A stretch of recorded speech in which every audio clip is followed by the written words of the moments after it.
The next person we'll talk about, very similar story, very similar background. And he has a special connection to Medina that you will never look at the Masjid of the Prophet ﷺ the same. I promise you. Okay? You're going to see a very specific place in the Masjid of the Prophet ﷺ, and I hope that you'll remind me, if Allah facilitates for your Umrah or Hajj, and you'll say, oh, wow, that's that pillar. And he is the companion Abu Lubaba ibn Abd al-Mundhir radiyallahu ta'ala anhu. Abu Lubaba radiyallahu ta'ala anhu, ibn Abd al-Mundhir. His actual name is Bashir. Bashir. He's named Abu Lubaba because of his daughter Lubaba. Okay? So this is a man who has a pillar in the Masjid of the Prophet ﷺ that's dedicated to him. Stiwana to Abu Lubaba, the pillar of Abu Lubaba radiyallahu ta'ala anhu. And what is the story of this man, Abu Lubaba radiyallahu ta'ala anhu? Very similar to what we mentioned of Hatib. He was the loyal companion of the Prophet sallallahu alaihi wasallam. His name, as we said, was Bashir. Some of the scholars said Rifa'a. Ibn Hibban says, and the first opinion that Bashir is more correct. And he was one of the 12 nuqaba, one of the 12 chiefs who gave bay'ah to the Prophet ﷺ from the Ansar. So he's one of the 12 supreme Ansar who came to the Prophet ﷺ initially in Mecca and gave the Prophet ﷺ the pledge and received the Messenger of Allah sallallahu alaihi wasallam in Al-Madinah. So he's one of the first Muslims from the Ansar and one of the chiefs of the Ansar. And he is so trusted that استخلفه رسول الله صلى الله عليه وسلم على المدينة حيث خرج إلى بدر. The Prophet صلى الله عليه وسلم actually left him in charge of Medina when he went to Badr. So he was the Sahabi from Medina in charge of Medina when Badr happened. وضرب له بسهمه وأجره, and the Prophet صلى الله عليه وسلم allotted for him a share and a reward. فكان كمن شهدها. Prophet ﷺ counted him as someone who fought in Badr because he played a role in Badr. He did what the Prophet ﷺ told him. He watched Medina and catered to Al-Madinah and made sure that it was okay as the Prophet ﷺ went out to Badr. He also استخلفه صلى الله عليه وسلم حين خرج إلى غزوة السويق. When the Prophet ﷺ went out to غزوة السويق. غزوة السويق, what is Sawiq? You guys know what Sawiq is? It's barley. It's an interesting ghazwa. Most of the battles of the Prophet ﷺ never actually ended up in battles. They were expeditions. And in fact, I remember in one of the museums of Rasulullah about the Prophet ﷺ in Medina, they actually shows you how many battles did not actually end up in any fighting. Okay? But the Prophet ﷺ was repelling something and moving forward. Ghazwat al-Sawiq is one of those like unknown battles. So I'll tell you what Ghazwat al-Sawiq is. Ghazwat al-Sawiq is after Badr. Remember, Abu Sufyan avoided Badr. He took his caravan and he avoided Badr, right? Now, when he heard the news of what happened to Badr, he initially thought, let me catch the Prophet ﷺ off guard.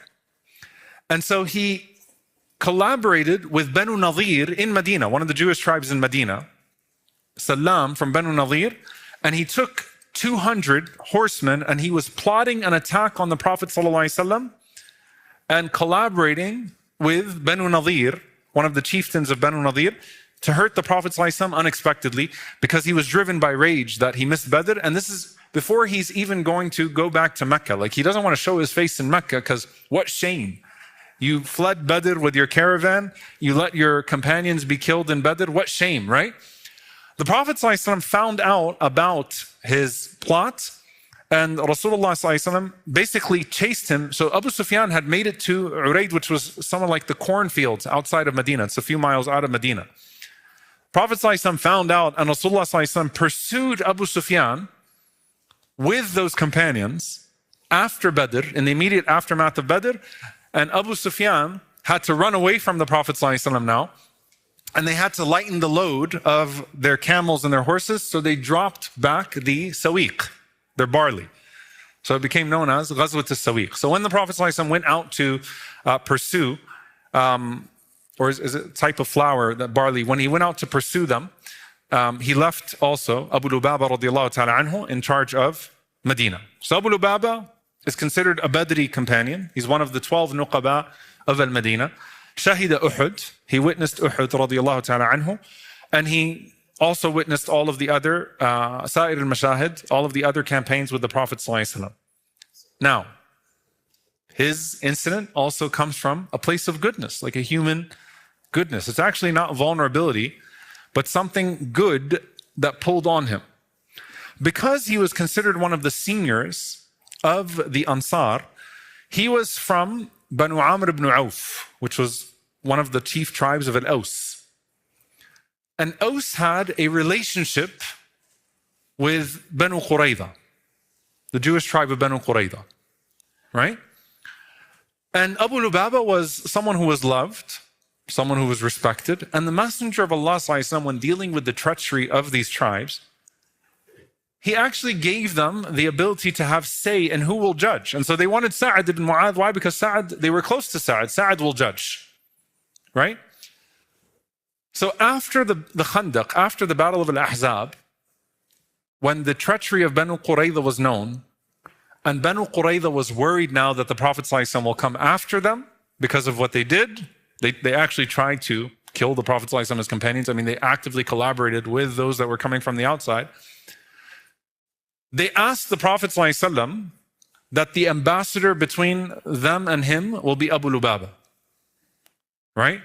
Because we know Abu Lubaba and we love Abu Lubaba. We have a good relationship with him. So they're hoping for some mercy. So Abu Lubaba radiallahu ta'ala anhu, he comes to meet Banu Qurayza and he sees them crying and he sees them afraid and they're playing the emotional card with Abu Lubaba. You remember who we are to you. We have this qaraba, we have this closeness to you. Can you intercede on behalf of us with the Prophet ﷺ so that we're not taken to task for what we've done? And what do you think the Prophet ﷺ is intending? Like, can you give us a hint, like what's coming next?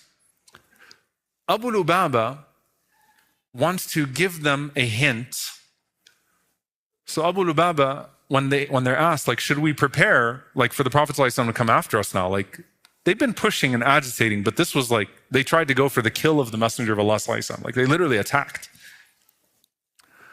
So they said, should we prepare? What do we do here? And Abu Lubaba, out of a sense of old friendship, he actually says to them, listen, you understand? What does that mean? He's coming. Like, no, the Prophet ﷺ is actually the battle is going to happen. Like, he's going to come after you because of what you did here. So you should prepare yourselves for battle here. This is not a small thing. This was the gesture. Just, you're in trouble. That's my sign to you. If Abu Lubaba doesn't tell the Prophet ﷺ what he did, which he's compromising the mission now too, similar to Hatib, right? But if he keeps it to himself, no one knows. Comes back to the Prophet ﷺ, this is what happened, delivers the message. The Prophet ﷺ makes his preparations for the battle of Banu Qurayza after what happened. Abu Lubaba can sneak off. But look at his sincerity. قال فما زالت قدماي حتى عرفت أني خنت الله ورسوله. He said, as soon as I did that, my feet didn't move except that I realized I just betrayed Allah and the Messenger ﷺ. What I did was treason here. This is betrayal. So what does he do? Does he prepare his udhr, his excuse? So when the Prophet ﷺ asked me, because like the Prophet ﷺ finds everything out. He's a Nabi. Allah tells him.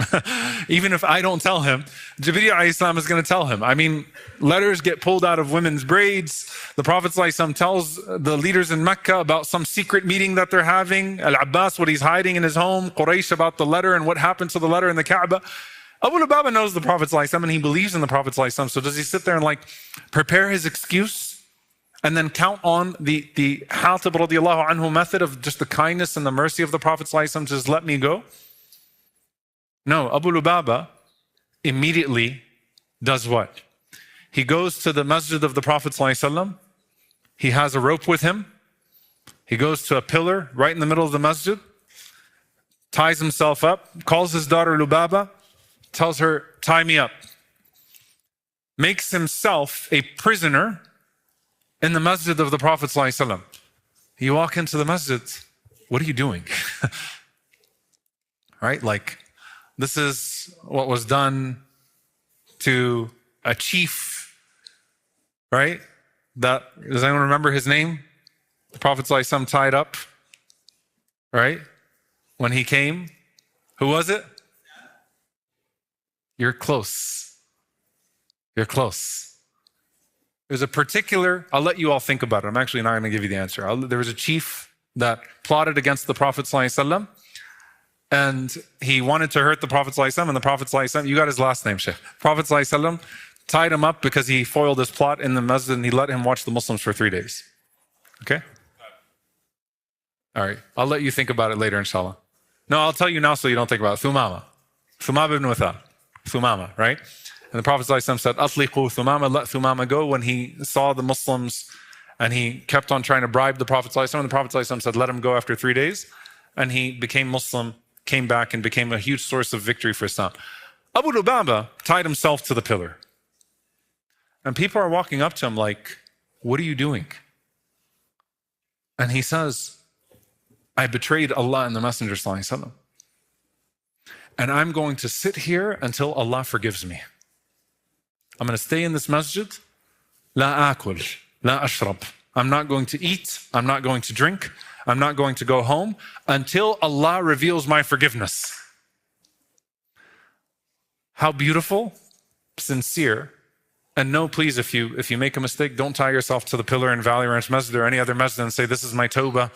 You know, until I'm forgiven, I'm not going to let go. We only have, alhamdulillah, 2 pillars in the masjid, so we don't have too many pillars. We don't have enough for you to do that. But on a serious note, yeah, it's overboard. You don't have to do that. But is it sincere? The man is practically putting himself out there and actively holding himself accountable and saying, I committed this major sin. Extremely sincere.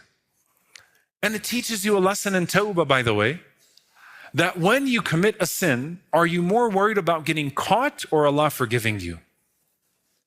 Most people get mad only when they get caught. And their sadness, their greater sadness is about the worldly consequence over the possibility of losing Allah's love, of losing that position with Allah Azza wa Jal. Are you sadder about the public fall, or are you sadder about the fall of divine pleasure towards you? What's actually bothering you? You know, I always give this example. I remember when it used to be a scandal when someone cheated on their wives. Back in the day, before it was like, I mean, before the Epstein files and all this stuff, the new world that we live in where this khubuth, this filth is actually like prevalent, right? I remember like when Tiger Woods, I don't know if any of you remember that time, when like Tiger Woods first got caught like affairs with like 20 women, and it was like humiliating. And like, I remember, so I'll never forget this, that before he did his press conference to apologize, the commentators were talking about how will we know if his apology was sincere? And then after the press conference, they were analyzing his facial expressions, what he said. Did he really appear sincere, or is he just mad because he got caught? Right? Allah knows the hearts. I know what you hide. I know what you put out. When you commit a sin, are you mad you got caught by your parents? Are you mad you got caught by your friends? Are you mad you got caught and scandalized, or whatever it may be? Or are you mad that you committed the sin and disobeyed Allah? Abu Lubaba is putting himself on the pillar. So what does he do? Every salah, Lubaba comes in, unties him. He prays jama'ah, ties him back up. When he needs to use the bathroom, Lubaba comes in, unties him. He goes and he uses the restroom, and he says, tie me back up to the pillar. And the Sahaba are like, Abu Lubaba, stop. And he's saying, until Allah forgives me, until Allah forgives me, until Allah forgives me. Hatta yatub Allah alayhi. Till Allah forgives me. So the Prophet ﷺ doesn't say anything to him. He leaves him. He stays in that way for 10 days. Okay? And actually, if you can put it up on the screen, inshaAllah ta'ala, this is Istiwanatu at-Tawbah, the pillar of Tawbah, in the Rawdah of the Prophet ﷺ. It's the istiwana, it's the pillar of Abu Lubaba. It's the exact pillar that he tied himself to. And actually, if you show the second picture, how will you know? Or actually, go back to the other one. That is the mark right there. You can actually zoom into it and you can look up and it will show you the exact location of that pillar in the masjid, the istiwana, the pillar of tawbah that Abu Lubaba radiallahu anhu tied himself up to, the pillar of repentance. So this is a close shot and you can go back to the other one. This is a wide shot. It's the fourth pillar from the minbar of the Prophet sallallahu alaihi wasallam. And you can imagine walking into the masjid. Next time you look at that pillar in Masjid Nabi, I want you to remember this story of Abu Lubaba tied up to it. So 10 days later, Allah subhanahu wa ta'ala reveals a verse in Surah Tawbah. وَآخَرُونَ اعْتَرَفُوا بِذُنُوبِهِمْ. And another group of people who acknowledge their sins. خَلَطُوا عَمَلًا صَالِحًا وَآخَرَ سَيِّئًا. They mixed some good deeds with some bad deeds. عَسَى اللَّهُ أَنْ يَتُوبَ عَلَيْهِمْ. It may be that Allah Azza wa Jal forgave them. إِنَّ اللَّهَ غَفُورٌ رَحِيمٌ. Verily, Allah is all forgiving and oft merciful. The Sahaba heard that this verse came to the Prophet ﷺ, and they came to Abu Lubaba and they said to Abu Lubaba that, Abshir, glad tidings, Allah revealed a verse in regards to you. So let us take you out. And he's happy, but he says, لا يحلني إلا رسول الله. No one will untie me except the Prophet ﷺ. Staying until the Prophet ﷺ comes. So the Prophet ﷺ comes to Abu Lubaba in the masjid and he starts to untie him himself sallallahu alaihi wasallam. Abu Lubaba is so emotional. He's crying. He says, Ya Rasulullah, I'm going to abandon every person from Jahiliyyah, every place in Jahiliyyah. I'll never go back to those people again. I'll never touch those people again. Ya Rasulullah, all my money, lillah wa li rasulihi. I'm donating all of my money for Allah and the Messenger of Allah sallallahu alaihi wasallam. Just imagine him breaking down in front of the Prophet sallallahu alaihi wasallam. And the Prophet sallallahu alaihi wasallam tells him, you don't have to do all that. He says, if you want to donate, up to a third and that's enough. Right?